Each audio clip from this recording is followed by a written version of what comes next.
I am Maggie Liu. Today's piece takes a super interesting spin on the broken engagement comeback genre. It is not marrying up after getting dumped, nor is it silently plotting revenge against a scumbag, but rather, the new bride spots a red flag on night one and hits the eject button before midnight. Let's break down the entire process of this valuation correction below. The red candles had already burned halfway. The tears of wax piled up layer upon layer on the bronze stand, like it had wept out all its heart's blood. I sat up straight on the edge of the wedding bed, the phoenix crown pressing down and making my neck ache faintly. The wedding dress was a style left by my mother. The gold thread embroidered phoenix looked like it was about to take flight. Every single stitch was based on the pattern she drew with her own hands back then. It is just that my mother didn't know that her daughter would put on this wedding dress, only to end up with absolutely nothing. The wedding chamber was very quiet. So quiet you could hear the crackling of the candle flame, so quiet you could hear the faint, noisy footsteps coming from the outer courtyard. Those footsteps weren't heading for the wedding chamber. From the moment I got into the bridal sedan chair, Lu Jingming hadn't shown up at all. Miss Choir stood by the door, her voice timid.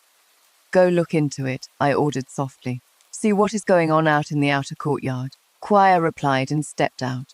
I sat alone in the empty bridal chamber, raising my hand to take off the phoenix coronet. The phoenix woven from gold thread glinted coldly in the candlelight. The heavy weight was finally lifted from my head, but my neck was already so stiff I could barely turn it. I took out the marriage certificate from my sleeve. The imperially bestowed marriage certificate was stamped with a vermilion seal, and every single character was written neatly. Hereby Ning, the eldest daughter of the Jiang family, is wed to Lady Liu's legitimate son, Jingming, as his wife, legitimate son. I smiled silently. Lu Jingming, do you even deserve these 2 words? The door was suddenly busted open. Queer stumbled and rushed in. All the colour drained from her face. Her lips trembled, and for a long time she couldn't get out a complete sentence. "Madam, this is bad." She threw herself in front of me, kneeling on the ground, tears already rolling down her cheeks.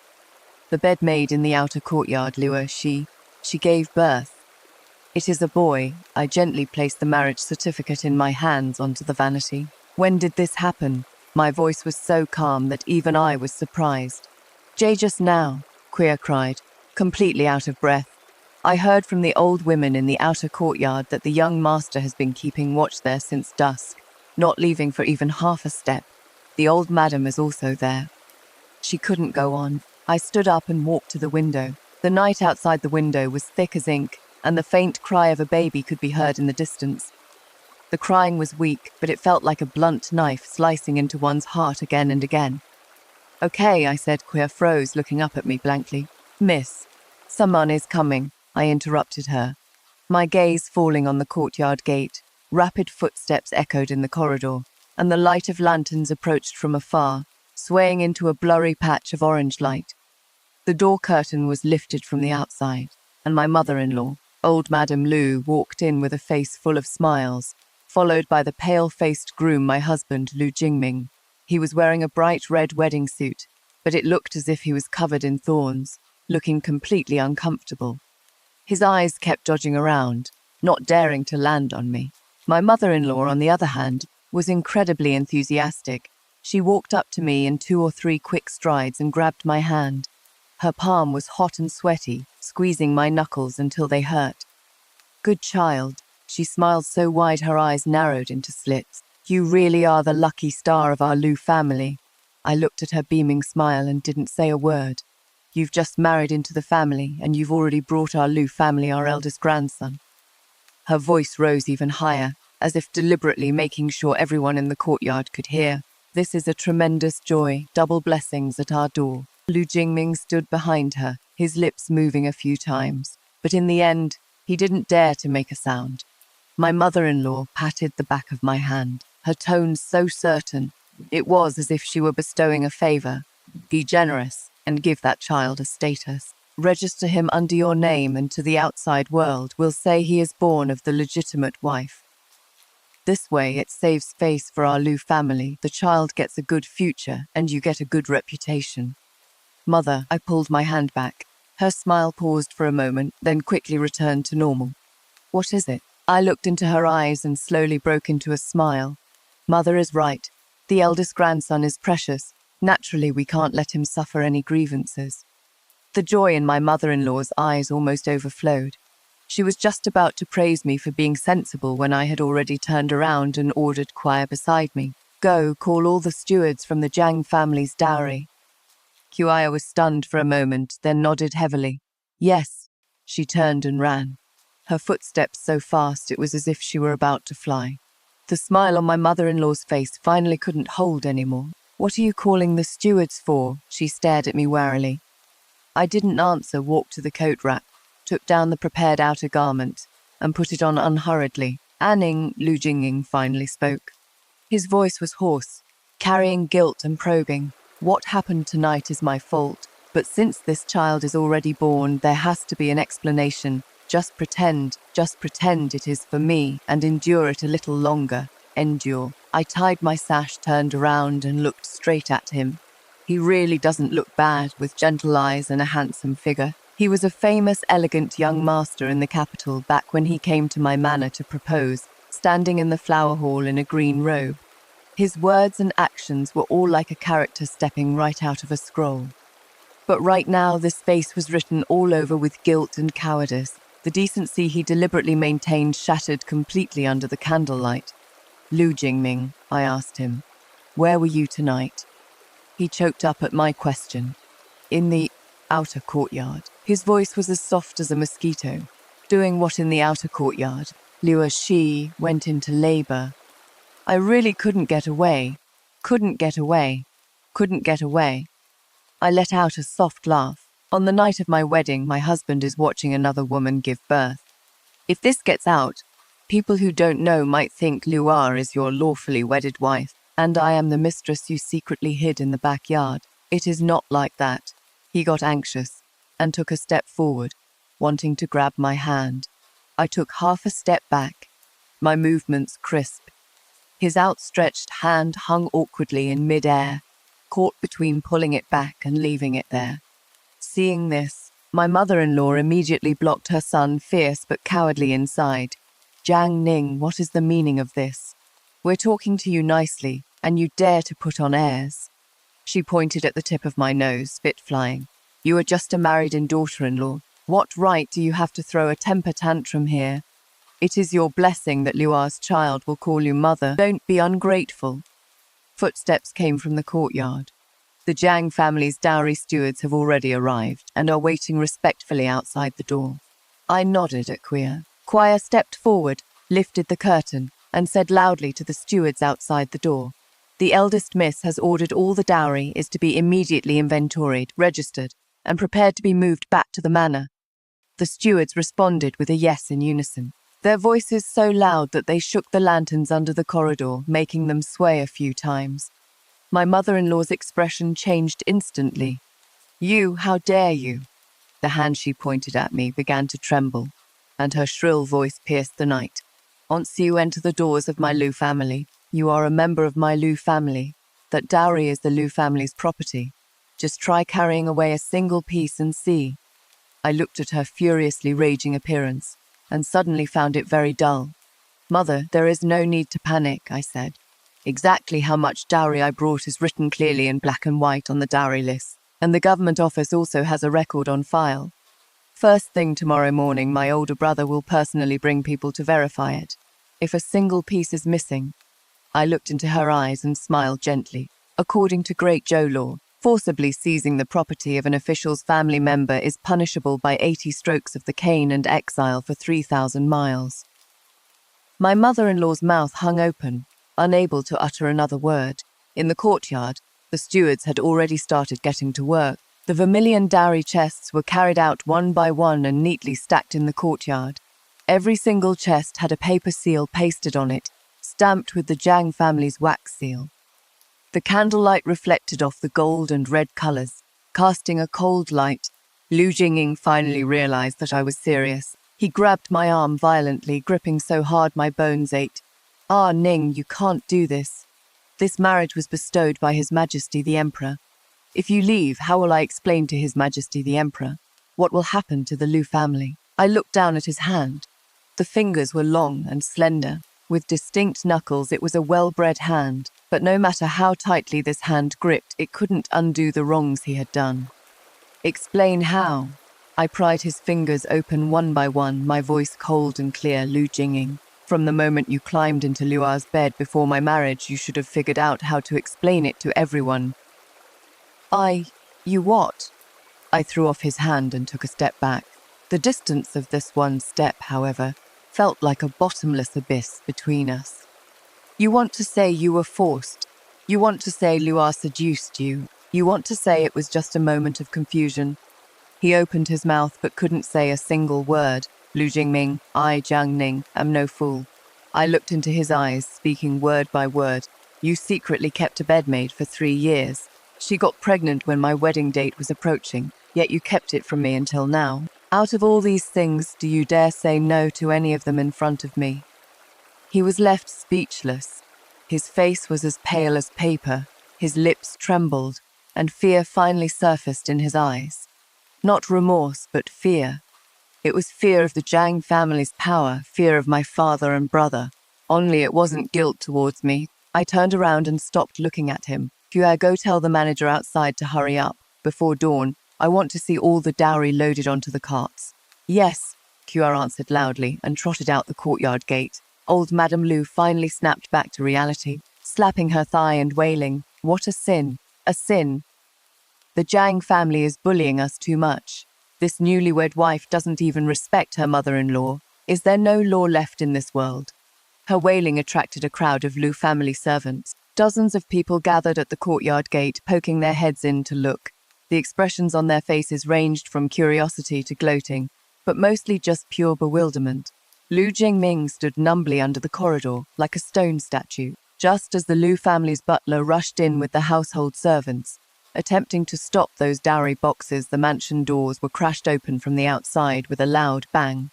A tall figure appeared at the doorway. Behind him was a densely packed squad of Imperial guards. The blades flashed with a cold light under the moonlight, and the sound of heavy military boots stepping on the bluestone slabs was like thunder pounding heavily on people's hearts. Seeing the newcomer, Lu Jingming's legs went weak, and he almost fell to the ground. It was my brother, commander of the Imperial Guards. Jiang Yi. He was wearing black martial attire with a long sword hanging at his waist. The murderous aura radiating from him was as thick as congealed blood. When his gaze swept over everyone in the courtyard, those Liu family servants who had been acting so fierce just a moment ago all took 5 steps back in unison.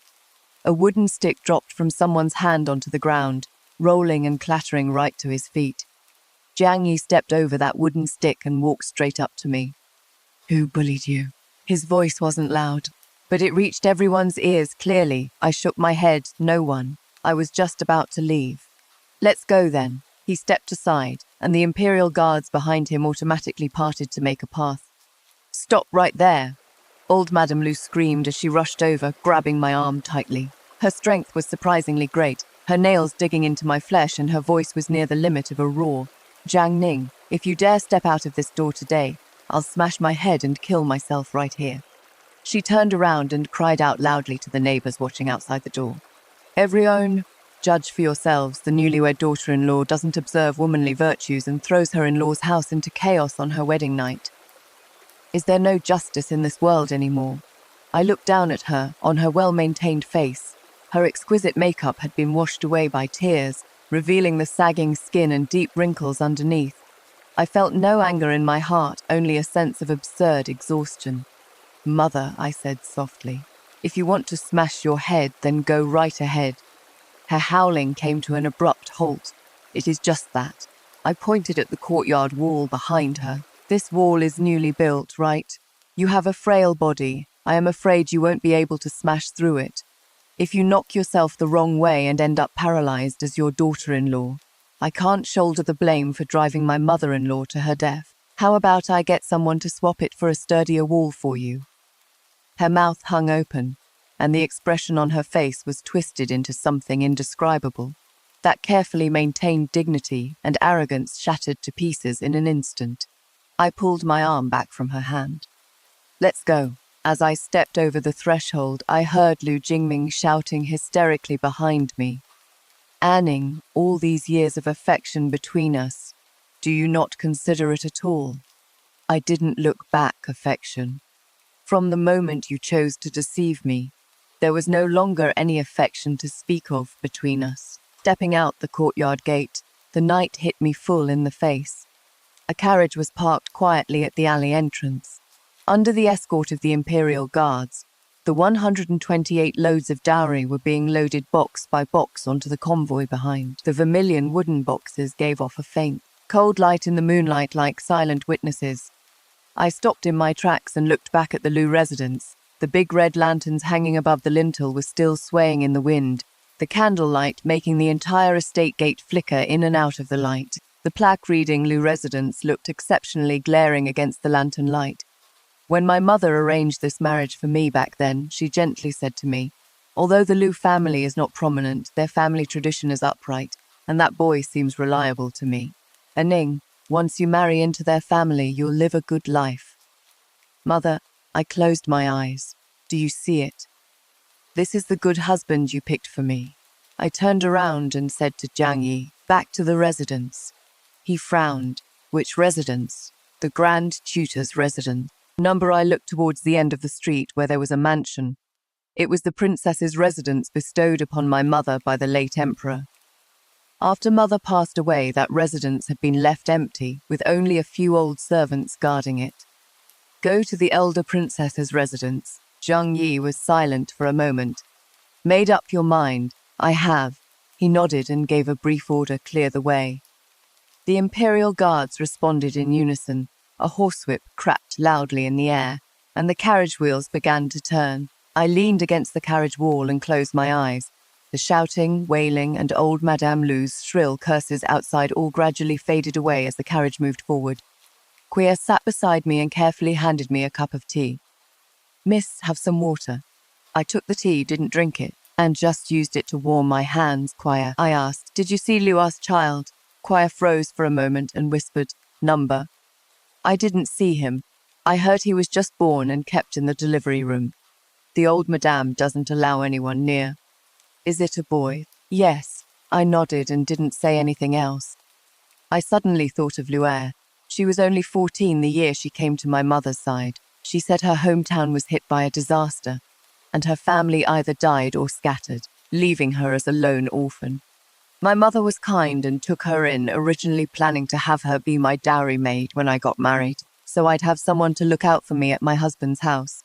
But she never made it to the day she'd go with me as a dowry maid. 3 months before the wedding, she started claiming to be sick from time to time, running to the doctor every couple of days. Back then, I just figured she wasn't used to the local climate, and even had Quia bring her some medicine. Thinking about it now, that sickness was probably morning sickness. The informants my father sent had already figured out her secret affair with Lu Jingming inside and out. That day, my father called me to his study and pushed a stack of secret reports in front of me. See for yourself. After reading those secret reports, my heart actually didn't feel much of a stir. Growing up surrounded by shrewd people since I was little, I've always been pretty unbothered by the dirty business of the inner courtyard. I asked my father, what about Lu Jingming? What did he say? My father's expression was indifferent. He didn't say anything to this day. He still doesn't know that I know. Then what do you have in mind, father? If you want to break off this marriage, I'll go to the palace and see the emperor today. I was silent for a long time. Breaking off the engagement wouldn't be hard. The Jiang family is the Grand Tutor's estate. My brother is the commander of the Imperial Guards, and the Empress in the palace was my mother's close friend before she passed away. As long as I just say the word no, there is no way this marriage can happen. But what happens after breaking off the engagement? The Jiang family is too powerful, which has long made many in the court wary. Father is the head of the civil officials, and my brother holds military power, so our family needs a marriage alliance that doesn't look so strong to balance the political situation. The Liu family is the best choice. His family background was clean, so it wouldn't threaten the Jiang family's status. Lu Jingming himself was considered pretty talented, a rising star in the court. If nothing went wrong, after the wedding he'd rely on my father and brother's support in his career, and I'd be able to keep up appearances. I thought that, as long as I married him with my methods and the Jiang family's power, it'd be enough to keep Lu Jingming and his mother under my thumb. I thought that child would be disposed of at a suitable time after the wedding and everything could still get back on track. But I miscalculated one thing. I overlooked the human heart. Overlooked that they were so impatient they couldn't even wait for the first night. Actually, in the many years that followed, I thought back to this night countless times. I thought, if Lu Jingming hadn't chosen to stay outside Lue's room that night, but had instead stood in front of the bridal chamber and said to me, "Anning, I am sorry, I did something wrong. I might have swallowed my anger for the sake of the imperially bestowed marriage." But he didn't. He chose betrayal, chose deception, chose to bring his mother and that newborn child to flaunt in front of me at my most miserable moment. Old Madame Liu thought that having an eldest grandson meant she could grab me by my weak spot. She didn't know that I have never been someone whose weak spot could be grabbed. Miss Quire's voice pulled me back from my thoughts. If we don't go back to the Grand Tutor's mansion, will the Grand Tutor get mad? He will. I took a sip of tea. But what does his anger have to do with me? Quire choked slightly at my words and whispered, "Miss, please don't be too stubborn. The Grand Tutor is your father, after all. If he steps in, there will eventually be an explanation for the Liu family's matter. An explanation." I put down my teacup and looked at the swaying carriage curtain. What kind of explanation? Have Lu Jingming kneel before me, Kauto, and admit his mistake? Have the Liu family secretly send that child away? Quire, that thorn is already stuck in. Even if the thorn is pulled out, the wound will always be there. I, Jiang Ning, do not accept a flawed marriage. Quire opened her mouth, but didn't say anything else. The carriage continued on its way, stopping in front of the gates of the elder princess's residence. Above the vermilion doors hung a plaque with gold characters on a black background, bearing the words "Elder Princess's Residence," personally inscribed by the late emperor. The doors were locked and covered in rust. Obviously, no one had been here for a long time. The steward stepped forward and knocked on the door ring. After a long while, an old voice came from inside the door. "Who is it? Open the door. The eldest miss has returned." The door opened a crack with a creak, and a grey-haired old servant poked his head out. Squinting, he took a good while to identify it under the light before he clearly saw the crest on the carriage. Eldest miss. He knelt down tremblingly. This old servant greets the eldest miss. Uncle Fu. I recognized him as part of my mother's dowry back then, the old steward of the residence. "Get up. Tell everyone in the residence to come to the front courtyard." Yes, a night of fuss finally came to an end as dawn was about to break. Although the elder princess's residence had been left empty for years, someone had always been taking care of it, so the courtyard was fairly tidy. I had the stewardess take people to clean up the main courtyard and ordered Uncle Fu to compile a roster of all the servants in the residence and hand it to me before dawn. Zhang Yi stood under the corridor the whole time watching me give orders, his gaze deep. "Are you really planning not to return to the Grand Tutor's residence?" I took the teacup and took a sip. "It is nice here, the place my mother left for me. It is comfortable to live in." He was silent for a moment, then untied a copper plaque from his waist. It was the Imperial Guard's Tiger Tally. "This is the Tiger Tally for my personal guard battalion. Seeing this tally is like seeing me. I'll leave a squad of men for you to stand guard outside the residence. If there are any accidents, you can mobilize them at any time." I pushed it back. "I appreciate your kindness, brother, but mobilizing the Imperial Guards privately is a serious crime. Father is already dissatisfied with you. I can't implicate you." He frowned, then you. "Don't worry," I smiled. "Mother left me more than just this empty mansion." When the horizon turned a pale dawn white, I stood in the courtyard looking at those 128 dowry chests. Queer asked, "Miss, are all these going into the storehouse?" "No rush." I walked up to the nearest chest and lifted the lid. There was no gold, silver or jewelry, no fine silks or satins. Inside was a neat stack of land and property deeds. 12 shops in the most prosperous area of the capital city, 3 manors outside the city, the largest silk shop in Jiangnan, 2 tea mountains, and the monopoly rights to shoe brocade. I picked up the top one. It was a yellowed salt certificate. The monopoly on salt and iron in the Great Zhou.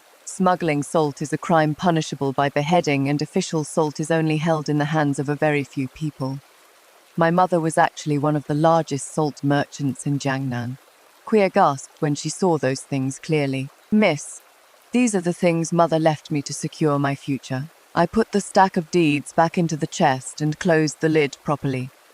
The Liu family thinks I'm just a powerless and uninfluential new bride for them to manipulate as they please. But they forgot my mother was the late emperor's only daughter. When the late emperor was alive, who in the court dared to say no to the state protecting elder princess? This mansion, these properties were all the dowry personally allocated to my mother by the late emperor back then. Wealthy enough to rival a country, it is no exaggeration at all to use these words on my mother. Now, all of this has passed into my hands. Miss, Uncle Fu rushed over from the front yard, panting. The palace, a carriage from the palace is here, my heart tightened. In the faint light of dawn, a carriage of palace design was parked quietly outside the mansion gate. The carriage curtains were embroidered with bright yellow phoenix patterns, the emblem of cunning palace, summoner sent by the empress. Chief Steward Wang stood in the courtyard with a standard smile on his face. It wasn't a real smile, but the kind of polite yet distant smile typical of palace people. You couldn't find any fault with it, but you couldn't feel a bit of warmth either. Eldest Miss Jiang, Her Majesty the Empress requests your presence in the palace. Kuya tightly gripped my sleeve. I gently brushed her hand away. Please wait a moment, Chief Steward Wang. I'll go change my clothes and head right over. Back in the main courtyard, I chose a simple and elegant lake blue long dress. I didn't wear any jewelry, just pinned a white jade hairpin in my hair bun. That hairpin was a relic from my mother bestowed by the late emperor on her 15th birthday. Though not luxurious, it was an item from the palace, perfectly indicating my status. The carriage drove steadily all the way into the imperial city. It was already daylight, but the imperial city was still shrouded in a thin mist. The corner towers loomed faintly in the morning fog, and occasionally a night shift eunuch would yawn as he passed by the palace road. Inside Kuning Palace, the scent of ambergris mixed with the smell of medicine hit me in the face. The empress leaned against the phoenix throne, wearing a plain nightgown with a thin blanket draped over her shoulders. Her face was very pale, with dark shadows under her eyes, looking as if she hadn't slept well for days. Two people were kneeling below the throne, Liu Jingming and his mother. They probably came into the palace overnight to complain. Seeing me, old Madame Liu immediately started kowtowing, her voice fast and shrill. Her Majesty the Empress, you must seek justice for our Liu family. This shrew does not follow women's virtues, and she turned the household upside down on her wedding night. I am truly wronged. Liu Jingming knelt beside her, looking up at me with red eyes. Anning, my gaze passed over him, and I walked to the center of the hall, straightening my clothes before kneeling down. I, Jiang Ning, pay my respects to Her Majesty the Empress, wishing your Majesty boundless blessings and peace. My voice wasn't loud, but it overpowered old Madame Liu's wailing. The Empress looked at me with approval in her eyes, but mostly scrutiny. Get up and speak. Thank you, Your Majesty. I stood up, standing perfectly straight. The Empress was silent for quite a while before speaking. Your marriage to Liu Jingming was personally bestowed by His Majesty. By walking out of the Liu family last night, do you realize you were already showing contempt for the imperial grace? I wouldn't dare. I lowered my head, my voice submissive. I just feel that since the Liu family already has an eldest grandson, I, as the main wife, am superfluous. Rather than taking up the position and being despised, it is better to leave on my own and let their family live in harmony. Old Madame Liu's face flushed red. You are talking nonsense. That child. What about that child? I turned my head to look at her. Does old Madam think that child shouldn't exist? Or do you think it is perfectly reasonable for Liu Jingming to stay by his bedmaid's side while she gave birth on my wedding night? She was left speechless. The Empress coughed lightly, her gaze turning to Liu Jingming. Liu Jingming, is what Jiang Ning said true? Liu Jingming's face was frighteningly pale. His lips trembled a few times, and he finally bowed to the ground. Replying to Your Majesty, I was foolish for a moment and committed a huge mistake. I am willing to be punished. I only beg your majesty to give me one more chance, to let Ning and me start over. Start over. I repeated his words in a low voice. The bit of bitterness in my heart suddenly turned into a laugh. Lu Jingming, when you were staying by Lua's side waiting for her to give birth, did you ever think of giving me a chance? When you and your mother used that newborn child to force me to acknowledge it, did you ever think of giving me a chance? Between you and me, what chance is there left to speak of? The hall was dead silent. There was only old Madame Lu's uncontrollable breathing, heavy like a broken bellows. The Empress looked at us, silent for a long time. Finally, she waved her hand. You two step down first. Your Majesty, old Madame Lu grew anxious. You are here to stand up for us. Step down. 2 words not loud, yet carrying the majesty of the Empress. Chief Steward Wang took a step forward and made a pleased gesture. The mother and son of the Lu family were unwillingly led out. When Lu Jingming reached the doorway, he turned his head and looked at me. In that glance there was pleading, regret, and a trace of unspeakable resentment. The hall doors closed behind him.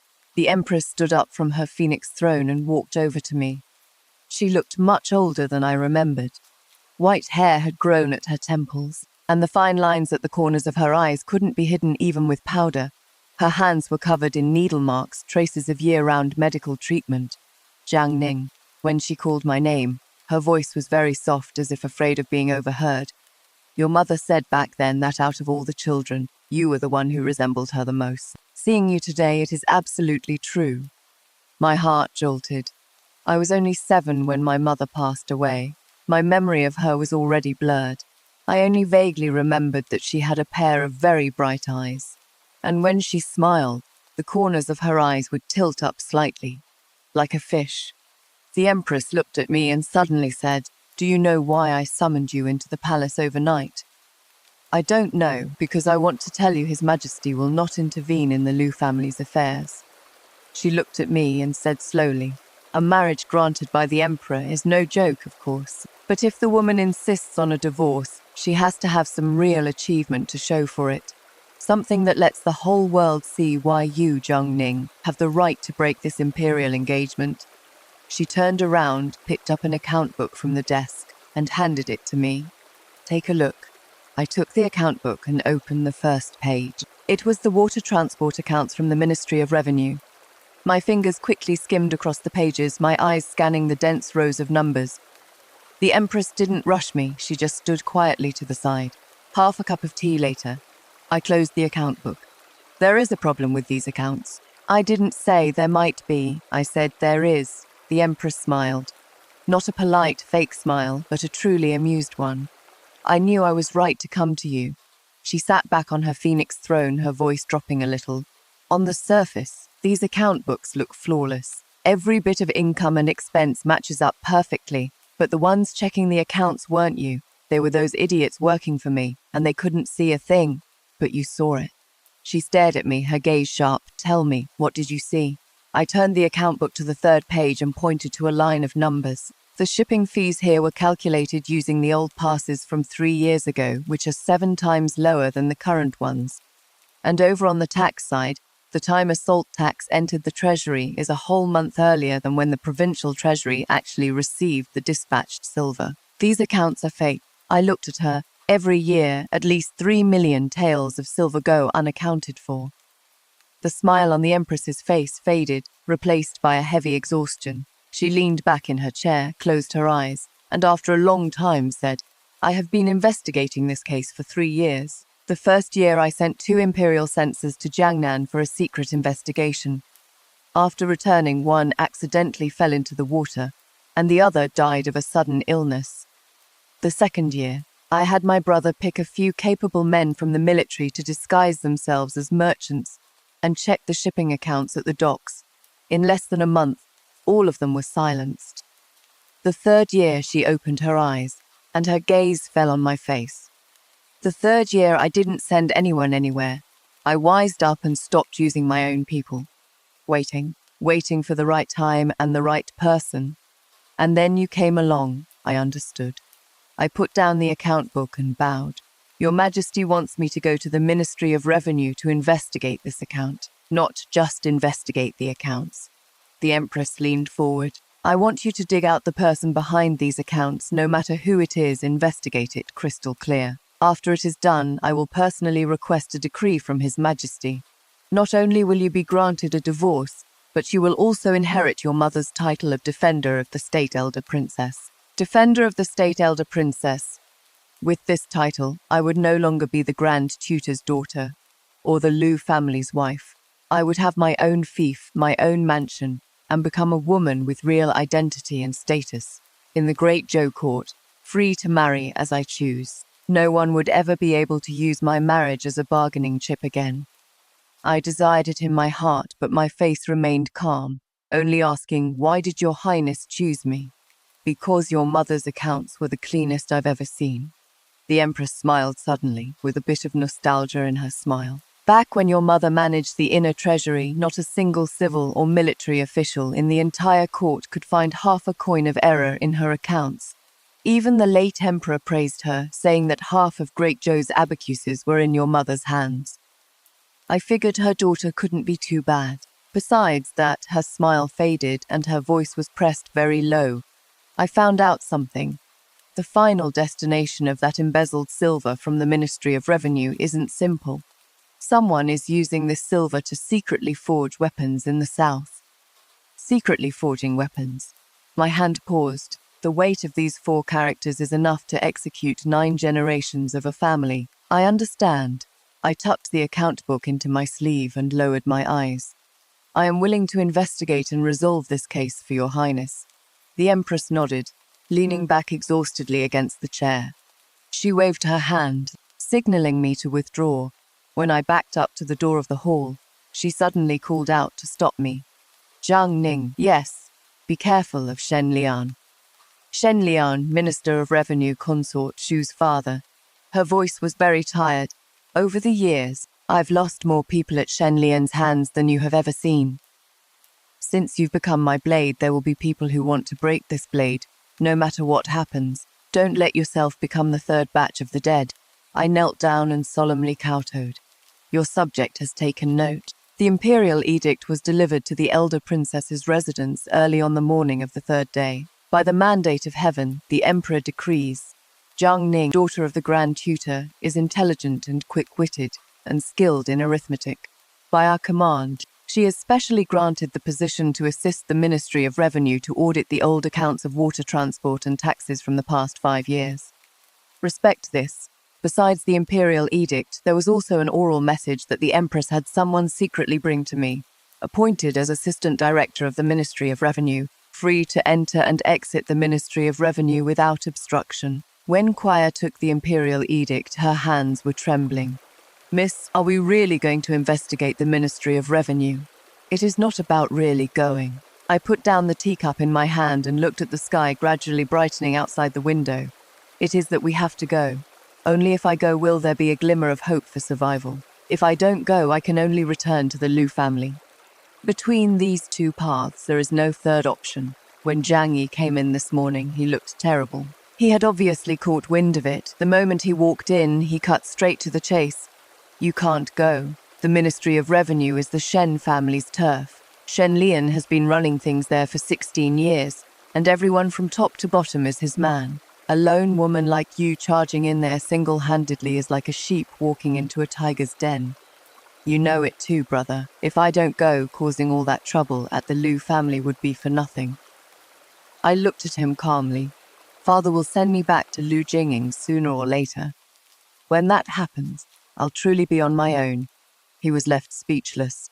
After a while, he took something out of his clothes and handed it over. It wasn't a tiger tally, it was a short knife. The scabbard was plain and didn't look like much. There are 7 poison needles hidden inside. You can fire them by pressing the jade on the crossguard. He paused. Mother left it to me. She said a fierce daughter should always have a handy weapon for self-defense. I gripped the handle tightly. The knife was heavy, its hefty weight pressing down on my palm and also on my heart. Thank you. Brother, don't thank me. Just come back alive. No matter what you find out, your own life is the most important. Early on the 3rd morning, I went to the Ministry of Revenue as an assistant director. I didn't take a carriage, nor did I bring many people. Aside from choir, I only brought 4 accountants. These guys were veterans I transferred from my dowry shops. They were all old hands who had spent most of their lives working in accounting. The current Minister of Revenue was Consort Shu's father, Shen Lian. He had spent 16 years at the Ministry of Revenue. 16 years of management was enough to keep the entire bureau under airtight control from top to bottom. As soon as we walked in, we were invited into a rundown old storeroom. The room was full of mouldy old account books piled haphazardly on the floor, with dust a finger thick. The rotten smell in the air was so choking you could barely keep your eyes open. Shen Lian personally came out to receive us, wearing the purple official robes of a minister. He smiled with a kind face. "Miss Jiang, you've had a hard trip, though this storeroom hasn't been cleaned in a few years. The waterway transport accounts for the past 5 years are all right here. Take your time looking through them, miss, and just let us know if you need anything." I looked around. Those ledgers are all just trivial running accounts. There isn't a single main ledger for the water transport. He did it on purpose, thinking he could trap me with this old garbage. "Thank you. Lord Minister, someone clean this place up. Send people to buy new tables and chairs, pens and ink, an abacus and a tea stove. Buy the best." My voice was so calm that Shen Lian's smile stiffened for a moment. He squinted slightly, sizing me up as if evaluating some unexpected prey. Ignored him, walked straight up to the mountain of old ledgers, casually picked one up and slowly flipped through it. Shen Lian stood aside for a moment. Seeing that I had no intention of backing down, he gave a dry laugh, said a few polite words, and left with his men. His footsteps gradually faded away. Choir finally couldn't help it. Lowering her voice, she asked, "Miss, he is obviously making things difficult for us. What do? We check whatever he gives us." I tossed the old ledger back to where it was. Check the details, check the price differences, check the paper. Speaking of paper, my finger stopped on the spine of an old ledger, thoughtful. Accounts can be faked, but paper can't. Every batch of paper for official ledgers has a batch number and a year. As long as we find a flaw in the paper, the false front on the accounts will collapse on its own. An hour later, the storehouse was clean, spotless. Brand new mahogany tables and chairs were neatly arranged. Hot tea was warming on the charcoal stove, and several accountants had already sat down at their desks, starting to flip through those old ledgers page by page. I walked over to the Ministry of Revenue's main office and asked to review the general ledger for water transport from the last 5 years. The clerk put on an apologetic smile and made an excuse. "Miss, you might not know this, but the general ledger was borrowed by the Vice Minister a few days ago for checking. We won't be able to get it back for a while." I then asked for the salt tax records from all regions. "Well, they're currently doing inventory in the warehouse. It'll take half a month at the earliest." "Half a month," I said. "Then please give me the accounts related to the Shangru Trading Company." Shangru Trading Company. This trading company specializes in repairing water transport ships. Every year, the Ministry of Revenue allocates at least 200,000 taels for shipping maintenance. But last night, after I went through all the estate files my mother left behind, I found a key clue. The boss of this Xiangru Trading Company died 2 years ago, burning to death along with his family in a fire. A dead man doesn't need silver, but the 200,000 taels of maintenance funds the Ministry of Revenue allocates for shipping every year still flowed into this trading company without a single penny missing. The smile on the clerk's face finally cracked. He stood there, his face twitching like he had swallowed a fly. "Miss Jiang, the accounts for this trading company. I don't have the authority to make the call on that." I didn't keep making things difficult for him. I just gave a cold sneer and turned to leave. Returning to the manor at night, I dismissed everyone. Staying alone under the light in the study, looking at the inventory of the estate my mother left behind, I repeatedly compared it with the clues from the Ministry of Revenue. Just then, Quia knocked on the door carefully and came in, her face still carrying a strange daze. "Miss, that's Xiangru Trading Company, someone." What happened? Someone had burned it completely to the ground. Even the land deeds from back then, burned so not a single piece is left. I put down the list and looked up out the window. The night was pitch black, and the distant watch sounded twice. It is already the second watch. They made their move even faster than I imagined. The next second, An extremely faint sound came from outside the window. Like a falling leaf or a moth, I instantly held down Quire's hand. Don't make a sound. The short knife in my sleeve had already slid out silently. A small hole was broken in the window paper. A silver needle as thin as spider silk shot rapidly in through the hole. It was too fast. I only had time to turn sideways to let it pass my vital throat area before it dangerously pinned into my shoulder. It wasn't a silver needle.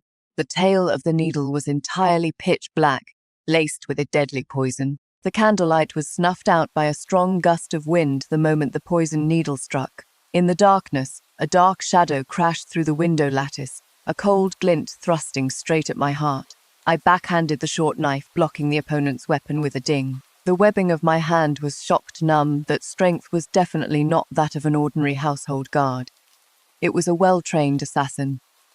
In the space of a single breath, he and I exchanged over a dozen moves in the darkness. His movements were ghostly, every strike lethal. All I've learned are clever self-defense tricks, so I had absolutely no chance of winning in a head-on fight. In less than a moment, I was backed into a corner, stumbled, and the short knife slipped from my hand. A hint of mockery flashed in the killer's eyes, and he swept his blade toward my neck. Just the moment his blade reached my neck, he suddenly convulsed all over and fell backward. On his neck and the back of his knife-holding hand, a spray of fine bloodlines silently bloomed. Hidden weapon. He stabbed me with a poison needle, and I also had a poison thing in my sleeve, my mother's relic, that ancient brush knife that can pop a blade from the tip. It is just that it shatters after use, so it can only be used once. Queer stumbled out from another corner and caught me to hold me up. Miss, you are hurt. It is nothing. I pushed her away and looked down. This killer had a poison sac hidden in his mouth, and since the mission failed, he had already bitten it to kill himself. Pulling off the face mask, it was an unfamiliar face. There was no expression on his face. His lifeless eyes stared at the ceiling, and black poisoned blood slowly seeped from his neck. Before he fell, a dagger had dropped by his hand. Pressed under the dagger was a blank slip of paper. There was only one word on the paper: retreat. I stood in the ruins of the study, crumpled the note into a ball, and burned it to ashes in the flickering remains of the candle. Then I bent down, picked up the assassin's dagger from the cold corpse's hand, and examined it closely. There was a deliberately worn-down brand at the end of the hilt where you could still faintly make out the words "Inner Treasury." That is the mark of the palace armory. A note, a standard-issue dagger from the palace, plus that hidden weapon as thin as an embroidery needle from just now. They're telling me their hands can reach into the elder princess's residence. And into the imperial palace, too, if I keep investigating. Next time they won't just want my life, but the lives of everyone around me. Quire was shaking like a leaf in the wind. Miss, tomorrow. Are we still going to the Ministry of Revenue tomorrow? We're going. I looked at the pitch-black night sky outside the window, my voice as calm as ice. Not only are we going, but we're going to investigate even faster. They're getting desperate. If they're desperate, it means the direction of my investigation is right. The next day, I didn't go to the director's office, but took my people straight to check the paper inventory at the Ministry of Revenue. The results were exactly as expected. The warehouse held nearly 10,000 sheets of old paper, all of it Chengxintang Xuan paper, which had been discontinued 5 years ago. I'd seen this kind of paper before, in the estate files my mother left behind. Back when she managed the inner treasury, she had submitted a memorial to the late emperor, saying this Xuan paper was too expensive to produce and shouldn't be used for official account books anymore. She suggested switching to the more economical Min paper. The late emperor approved her memorial. From then on, this kind of Chengxintang paper was no longer produced. But now there are actually 10,000 sheets still stored in the Ministry of Revenue's warehouse. I picked up a sheet and held it up to the light. The paper texture is fine, the lines are clear. It is new paper. It is not old stock from 5 years ago, but rather someone secretly reproduced it in some workshop after this discontinued category was halted. Seal up all the paper samples, I instructed the accountants. Not a single sheet is to be left out. That afternoon, I took this stack of paper samples to visit Shen Lian. Unlike his deliberate neglect of me over the past few days, this time Shen Lian personally came out to greet me, the smile on his face even warmer than the March spring sun outside. Miss Jiang has worked hard investigating the case. I have prepared a banquet at Quiyun Pavilion as a welcome dinner for Miss Jiang. You must do me the honor of attending." He emphasized the phrase welcome dinner very heavily, as if I were just a guest from afar at his residence, and the mountainous obstacles in the warehouse earlier were just a harmless joke. "No need. I have official duties, so it is inconvenient to attend a banquet." I slammed that stack of paper samples onto his desk. "Minister Shen, I only have one question: who is producing these Chengxin Tang rice papers?" For the first time, Shen Lian's smile froze so completely. He looked at the papers, a ruthless glint flashing through his eyes, but it vanished in an instant, and he quickly reverted to that friendly and amiable face. "What are you talking about, Miss Jiang? As for this paper, it is naturally old inventory approved by the palace back in the day. It is just a few sheets. What is there to make a fuss about?" He walked around the table and came up to me. "Then again, I've heard things got quite ugly over at the Liu Manor last night. Even your father was alerted." He suddenly brought up the Liu family's affairs. It looked like idle chatter, but it was actually a warning. He knew I was attacked last night, and he knew about my entanglement with the Liu family. He wanted to remind me that enemies were everywhere, and I had no backup. If I kept investigating, never mind calling off the engagement, I couldn't even hope to stay alive. I looked into his eyes. "Minister Shen, your daughter holds an extremely high status in the palace at the very top of the consorts." The smile on his face faded. "I wonder if your daughter were to find out that her own father used these cooked books to steal the imperial court silver to secretly forge weapons." I leaned in and lowered my voice so only he could hear. "Would she personally tie you up and send you to the execution block?"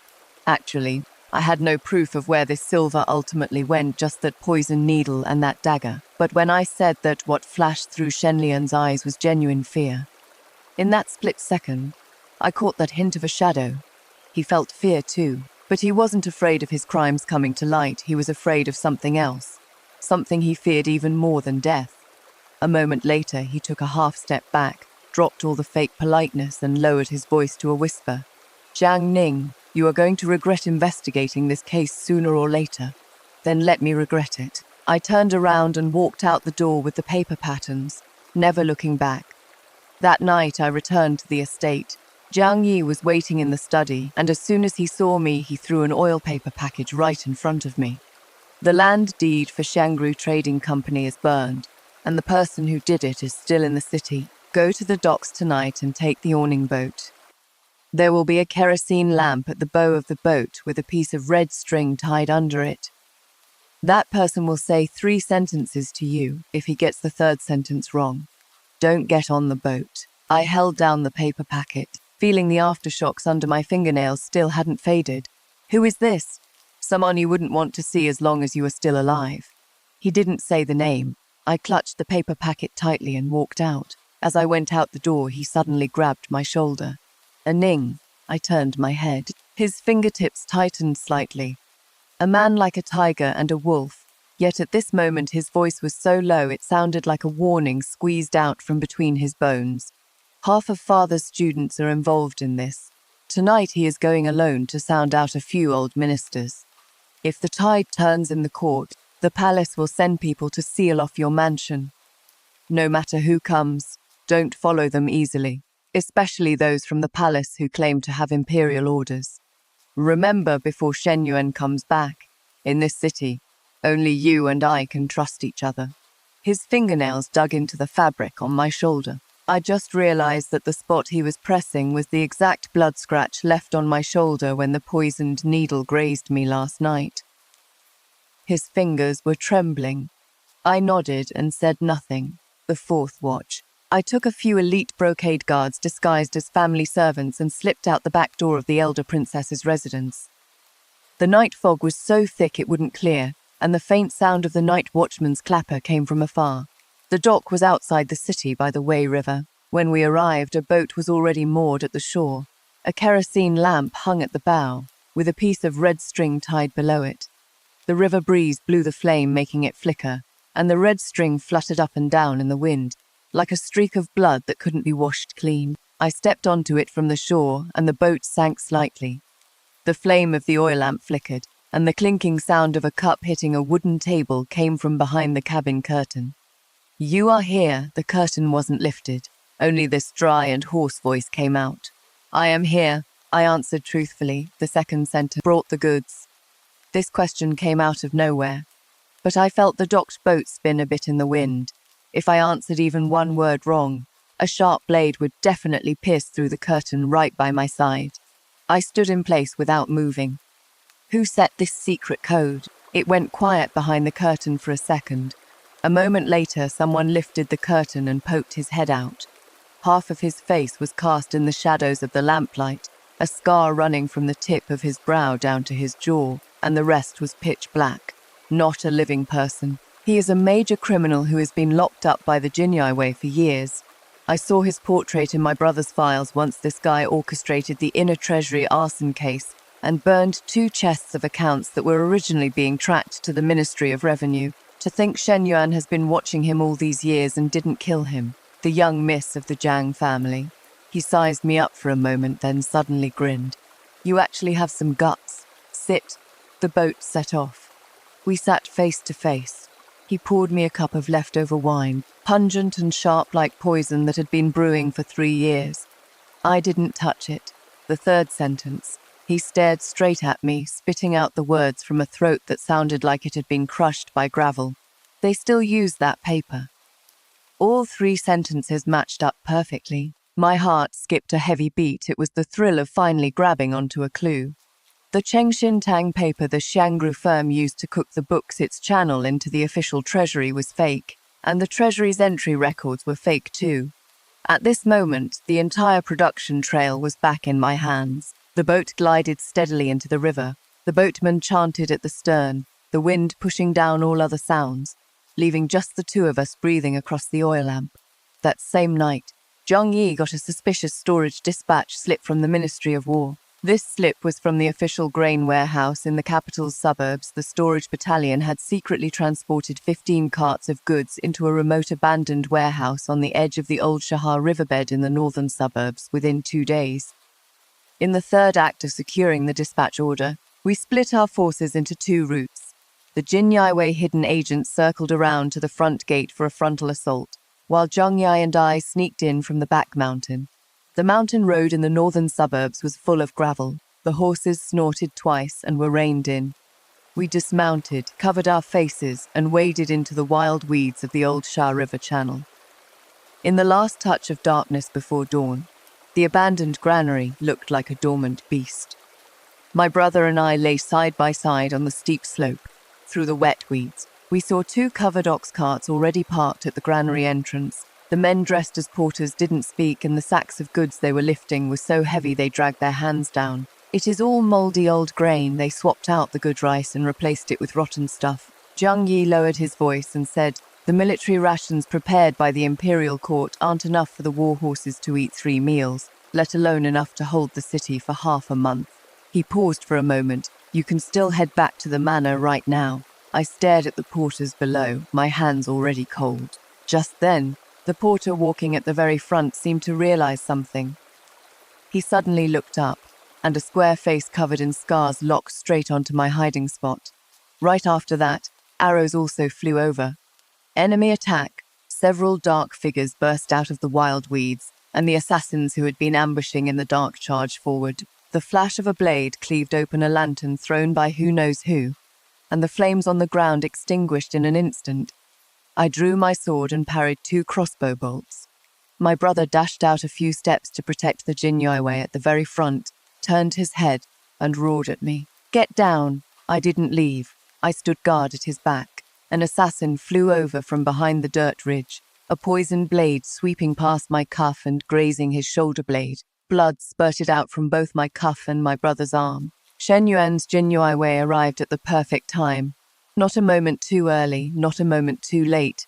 They surrounded the entire warehouse when the fighting was at its fiercest, their iron hooves trampling through all the disguises. Dawn finally broke. The wooden doors of the abandoned granary were pried open with axes by the Jinyaiwei, exactly the same as Royal Granary Jia 3, a thin layer of good rice on the surface, entirely rotten grain soaked in chemical solutions underneath. and further down, buried with sawdust, rice bran, and mud. Any army that had to eat this kind of grain stock would collapse in less than 3 days. Non-combat attrition done in a way that should have been the most impossible was the biggest blank check written out to the state treasury. The Jinyaiwei came and went to inventory the evidence. I stood alone on top of the piled-up rotten rice, leaning against the granary wall, looking down at that secret chest that had just been pried open. The topmost layer was brand new spears. Pressed underneath were a large batch of armor plates. On the inside of the armor plates, an unnoticeable hidden engraving was pressed onto the leather surface of the lining, Yongzhou Imperial Manufacture Yongzhou, the reign title of the late emperor. My fingernails dug into my palms, hurting terribly. That night, carrying this booklet and all the armor rubbings chiseled from the abandoned warehouse, I knocked open the deepest door of the Grand Tutor's mansion. When I bypassed all obstacles and walked into Father's study, he was bent over his desk reviewing an official letter. The snuff of the red candle on his desk blossomed and faded and blossomed again. He looked up, saw me covered in dust, and his brows locked together like the stacked Taihu stones in the courtyard. I knelt down first. Then I pulled out the dagger with inlaid characters from my waist and placed it right in the middle of his desk. This was left by the person who tried to assassinate me. The brand on it is a mark only found inside the palace. He set down his pen, his fingers paused on the dagger hilt for a moment. His voice revealed neither joy nor anger, but I knew he was already angry. Because I wore soft armor, I looked at him calmly. I didn't wear soft armor, but that wasn't important. I hadn't finished what I wanted to use this to say. Father, I didn't come here over that little grievance with the Liu family. They pierced my shoulder with a poisoned needle, and now my arm still bears a scar with uncleared residual poison. Pulling down half of my sleeve, a long greenish-black mark was starkly visible on my shoulder, meandering all the way from the shoulder blade deep into the cuff. Father looked at this scar, looking at it very slowly, his just straightened shoulders and back imperceptibly slumped a fraction. I pushed the Ministry of War's dispatch order and the granary rubbings over. Xiangru firm used discontinued Chengshintang paper to cook the books, and sand and rotten rice are buried under the granaries in the very bottom chests. There are privately forged standard issue armors, stamped on the bottom with the late emperor's Yongzhou era name. I kept my speaking pace extremely slow, giving him the space to digest every single word of it. He flipped through the rubbings, turning each page slower than the last. When he saw that Yongzhou base mark, the rubbing in his hand slipped onto the desk, and the candle wick flickered dim in the wind. He called me by my full name. His study instantly fell as quiet as a deep well. He pressed his withered finger against that base mark, holding it there for a long time. "What do you want me to do?" he asked very lightly and steadily. But that weight was like an old plaque hanging behind a rolled-up blind, bearing down entirely on a silk cord, just a single thread away from snapping. I was still kneeling in front of him, but I raised my head. Father said we shouldn't easily pick sides at court, but right now it is not us choosing sides. It is them backing us to the edge of the cliff. If you don't step in, brother in prison will be a ready-made scapegoat. Once they take down the Imperial Guards, the Grand Tutor's estate is next, and after that the palace. He opened his eyes. The cloudy whites of his eyes were covered in bloodshot veins. I clearly saw his old age, and also saw the chilling dignity of a Grand Tutor who had stood at the peak of power for decades, being pushed to the brink for the very first time. He slowly stood up and pushed the dagger back to me. "Protect your princess's residence, well, protect your brother, and protect yourself." He pressed the bronze bell on the desk. 3 old officials quickly stepped out from the inner hall, still bearing the night dew on their sleepwear. 3/4 before dawn, several white-haired old subordinates, carrying over a dozen secret letters personally sealed by the Grand Tutor, hurried out from behind the vermilion doors of the Grand Tutor's mansion and quickly disappeared into the morning mist. Father stood by my side. I heard him say something in a low voice, like he was saying it to me, but more like he was saying it to Mother's portrait hanging on the wall. "If he dares to touch my eldest daughter and eldest son, then nobody gets to live in peace." At the end of that night, on my way back to my residence, I made a detour alone to the small courtyard where Jiang Yi was recovering from his injuries. He had fallen asleep on the bed, the candle flame reduced to a mere flicker. I pinched out the wick for him and stood in the dark for a long time. Beside his hand lay another old blade left behind by Mother. The Jiang family is a family of civil officials, but Mother was once a princess. Even though she married the Grand Tutor, the sharp and fierce nature in her blood has never diminished an ounce in her children. The next day, the imperial city was shaken. But what shook it wasn't the incident itself. It was my father directly drafting a joint petition, with 37 capital ministers of the third rank and above standing neatly in green robes in front of the Taiji Palace, demanding a thorough investigation into the Minister of Personnel, Shen Lian. For years, no one dared to touch a massive tree, yet today, a group of old ministers with an average age over 60 actually tore open this iron curtain right in the hall. And the fuse that pushed all this to the front of the stage was me, a woman who left the mansion with her dowry on her wedding night. The whole court and country were in an uproar over it. The scales had just started to tip when the sky in the palace completely collapsed. The emperor was seriously ill. I don't know exactly when it started, but the imperial doctors from the imperial medical department were all blocked outside the hall of mental cultivation. The empress tried to poison herself in Kunning Palace but failed, and after being saved, she hasn't been able to take a single step out of the hall doors since. The deputy commander of the Yuling Guard, that square-faced man whose name I couldn't recall, led his trusted men to lock down the palace gate. The huge imperial palace was like a giant sealed urn. People outside couldn't get in, and people inside couldn't get out. Even Shen Yuan, the Jinyue commander who always hid in the shadows, was trapped in the hall of mental cultivation, with no more news coming out. While the Grand Tutor was outside the palace gate leading 37 old ministers to harshly question the defending general in charge of the palace gate, I was at a tea house in the West Market checking the final defense map with a Jinyue undercover agent. Candle wax dripped onto the rough sketch of window lattices and flying eaves, drawn with just a few simple strokes. I tied up my sleeves and looked at a servant's side door hidden in the weeds of the cold palace, one that didn't even exist in the palace's secret archives. This was the news Shen Yuan risked his life to send out. When night fell, I took Shen Yuan's waist tag and exercised the authority of the Jinyue commander. As the remnants of the Imperial Guards, the Jinyue, and dozens of Zhang Yi's wounded personal guards released from Zhao prison marched down Long Street, I saw those old ministers guarding the front of the palace gate. Standing at the very front was my father. He didn't shout. His figure stood unmoving, like a silent stone monument. As I mounted my warhorse, he looked back at me across the blades and palace walls. I didn't have time to say a single word to him. I just pressed my hand to my heart and bowed slightly to him. When the palace gate was breached, my older brother, covered in dried blood, clashed blades with the deputy commander of the Yuling Guards in the square for nearly 50 rounds. His old wounds hadn't healed, but his blade didn't retreat.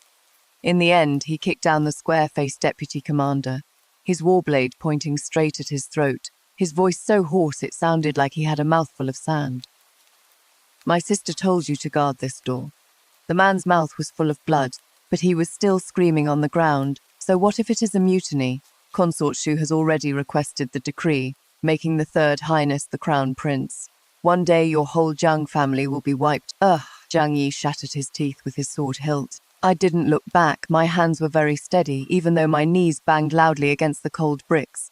Leading the elite Jinyue, I smashed open the last remaining small door of the Hall of Mental Cultivation. The hall doors burst wide open, and the curtains hung low. The Emperor lay on the bed, his complexion ashen, but he still retained his final bit of consciousness.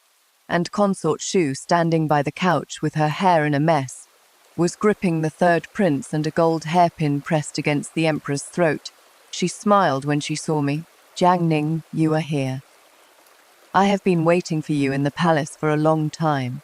Consort Shu's voice was very steady, like someone who had stayed up for several nights finally waiting for the dawn. The palace dress she wore was still the style from the year she was made a consort, terribly wrinkled, and the tassels of the gold hairpin on her head were tangled like twisting vines. Her eye sockets were sunken, and there was a sickly excitement in her gaze as she looked around.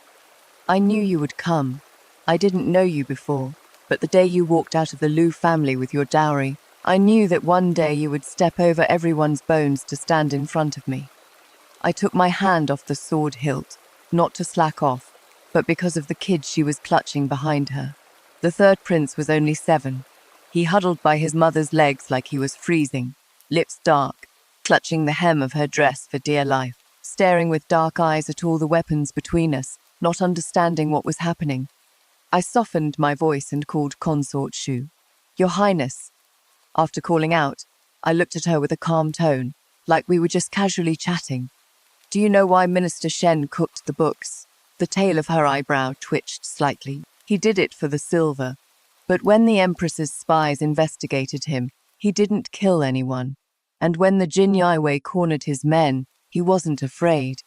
What he truly fears is that after His Majesty's third stroke, the position of the Crown Prince has yet to be established. He is afraid that one day the Eastern Palace will change hands, and you mother and son will end up in a situation where you can't even get 3 cheap coffins together." Spoke very slowly, every word feeling like it was being dug right out of my heart. What he is afraid of isn't me checking the accounts. He is afraid of never being able to secure that baseline of survival for you and the third prince.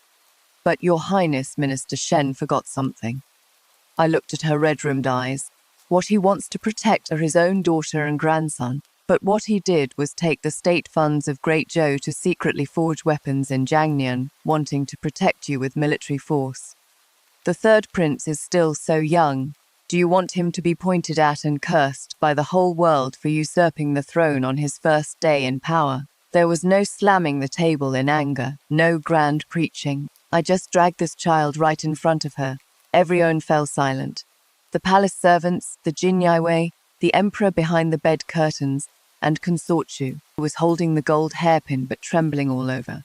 She lowered her head and looked at the child. The sharp blade of the gold hairpin pressed a shallow, bloody mark onto the emperor's throat, and her tears dripped onto the child's clenched fists. The third prince pouted, looked up and said, "Mother Consort, I am scared." Anyone could tell that the child couldn't cry. He didn't dare to cry. He wasn't some kid raised deep in the palace ignorant of the ways of the world. He understood. He understood from the very first moment. His mother pulled out the gold hairpin and pressed it against his father's neck. What he was afraid of wasn't these strangers covered in blood wearing flying fish robes, but rather this woman in front of him gripping the gold hairpin, the person he was most attached to, the one he loved and feared the most. Consort Shu suddenly let out a loud laugh. The laugh was as shrill and mournful as a wild goose with broken wings crashing into an endless wilderness of fallen leaves. I took a step forward, not to snatch the hairpin. Instead, I smoothed out my robe to cover the dust on my knees and knelt down in her direction. "Your Highness," I kowtowed, "I lost my mother when I was 7. This cup of honeysuckle tea from the Empress was actually made from a recipe my mother left behind." This was a sentence that came completely out of nowhere, but her gold hairpin trembled violently for a split second. The Empress was weak and sickly, and the women in this palace actually never dared to really go in for the kill against each other. Consort Shu was on guard against everyone, but she never expected that the person kneeling in front of her would be an outsider without a single drop of blood relation to her husband. Taking advantage of the split second she was distracted, Shen Yuan lunged out from the shadows behind the curtain like a hunting falcon, darting in close. With just one strike from his blade's hilt, he dislocated her wrist. The gold hairpin fell to the ground. She was firmly subdued, and he gently shielded the kid behind him with his other hand. I knelt there without getting up, just staring at that gold hairpin on the ground. The hairpin was stained with the light sweat from her palm, and as the dawn light shone through, it actually refracted a very faint line of red. I mostly can't remember how the sun came up that day. The steps of Yangxin Hall still held the dampness that condensed in the night. The palace lanterns weren't out yet, and the morning light recklessly broke through the clouds, overlapping all the flickering human shadows into a blurry halo. Gradually, the rebel forces surrendered their weapons, and those in the Yuling guards who joined the palace coup were all taken down on the spot. The leader didn't want to be captured, so he bit down on a pre-prepared poison sac right in the hall and collapsed. As he was dragged away, the slanting sunlight hit the bronze crane on the hall's roof, its shadow falling right on his shoulder. When Shen Lian was escorted into the palace, his official robes had been stripped off, leaving only a white underrobe. He didn't look up, only slowing his pace by a beat when passing the pile of confiscated account books in front of Yangxin Hall. It was as if he was listening to the wind for the last sobs his daughter left in this world. I stood far back below the white marble steps, and Shen Yuan kept his hand on his Xutun sword, standing behind me without moving a single step. He said in a low voice, "Consort Shu killed herself." I didn't turn around, just asked, "What about the third prince?" His Majesty has already given a decree to have him raised in the Empress Dowager's old palace without demoting his title or reducing his fief. He paused. The Empress knelt and begged for it. I nodded. The heavy boulder in my heart silently dropped. When it was fully dawn, the civil and military officials attending court had already stood properly in their places. The Emperor was supported to sit on the dragon throne, his face pale, but his spirit intact. He coughed a few times, signaling the attendant beside him to read the decree. The decree was written right in the hall, the edge of the paper still stained with the medicinal juice from the imperial physician urging His Majesty to rest. There were several imperial edicts. The first one, the guilty minister Shen Lian plotted treason, a crime unforgivable even by death. Considering his 16 years of meritorious service in charge of the Ministry of Revenue, he is granted to commit suicide in prison, without implicating his family. Consort Shu atoned for her crimes with death. Her titles are stripped posthumously, and she is forbidden from entering the imperial mausoleum. The second one, the officials who contributed to suppressing the rebellion are each rewarded. The commander of the Brocade Guards, Shen Yuan, is granted the additional title of Junior Guardian of the Crown Prince and bestowed the gold-inscribed iron plaque. The commander of the Imperial Guards, Zhang Yi, guarded the palace and protected the emperor. He is awarded the title of first-class Count of Loyalty and Valor, and his grain stipend is doubled. And the final one was read out in the most ordinary tone. The Grand Tutor's daughter, Jiang Ning, has merit in investigating the case and auditing accounts, and rendered service in saving the emperor and suppressing the rebellion. Today she is bestowed the title Defender of the Nation Elder Princess, inheriting her mother's title, granted a fief of 1,000 households, enjoying the salary of a prince of the blood, and having full autonomy over her marriage, which no one is allowed to interfere with. The hall was quiet for a few breaths. It was out of disbelief, and also because it was far too shocking. A princess with a different surname. It has never happened in the Great Zhou since its founding. Father stood at the front of the officials, his back straight. All these years he had been walking sideways through the storms of the imperial court. Right now he could finally stand his ground fair and square without dodging or yielding. I straightened my clothes, walked step by step before the emperor, and bowed down properly, my forehead pressed against the golden floor bricks, feeling chillingly cool. Your subject thanks your majesty for the great grace. Afterwards, many things passed by, like turning the pages of a book. Consort Shu was buried on the mountain behind a nunnery outside the palace. I don't know who changed her into clean clothes, and she was still wearing the red string bracelet braided by the Third Highness on her wrist. Shen Lian's coffin was quietly transported out of the capital city, with no one daring to set up a tombstone.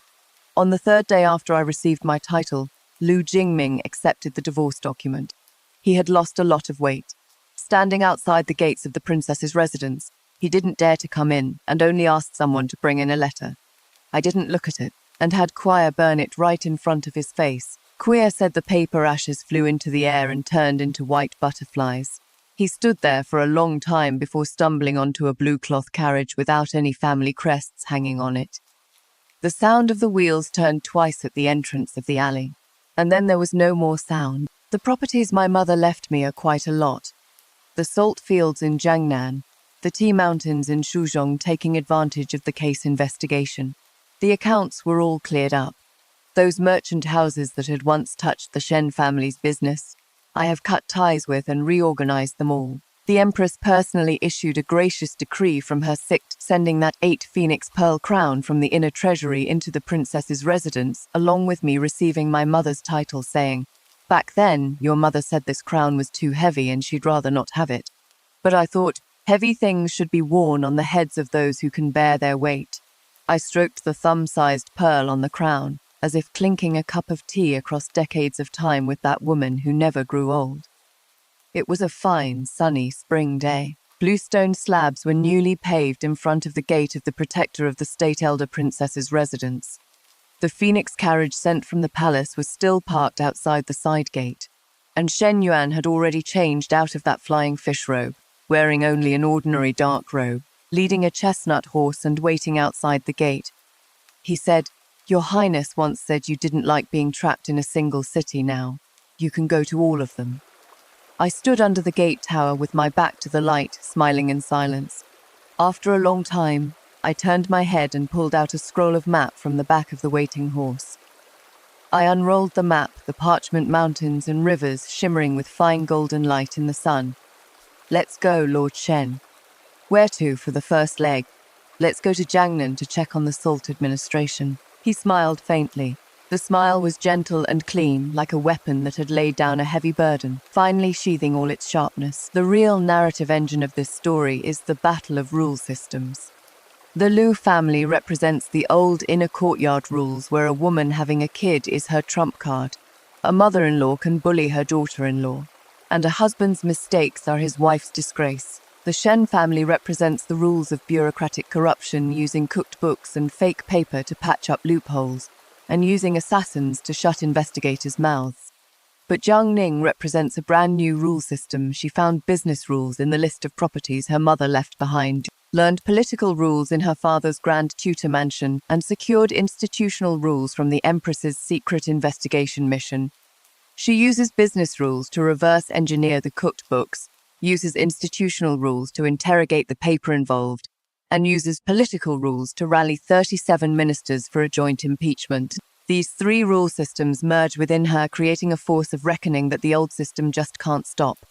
That is why Shen Lian is terrified of her, not because she is the Grand Tutor's daughter, and not because she is the Empress's secret envoy, but because she uses the abacus, the law, and her connections as three weapons, tearing down his setup from three different dimensions all at once. Most of the broken engagement novels out there get their satisfaction from the scumbag kneeling and begging for mercy. The satisfaction in this one comes from the fact that Jiang Ning never once asked Liu Jingning, "Why did you betray me?" from start to finish, but she answered every question with the sound of her 128 dowry chests being hauled away. "I am dropping you, not because you don't love me, but because your entire rule system is beneath me. See you in the next part."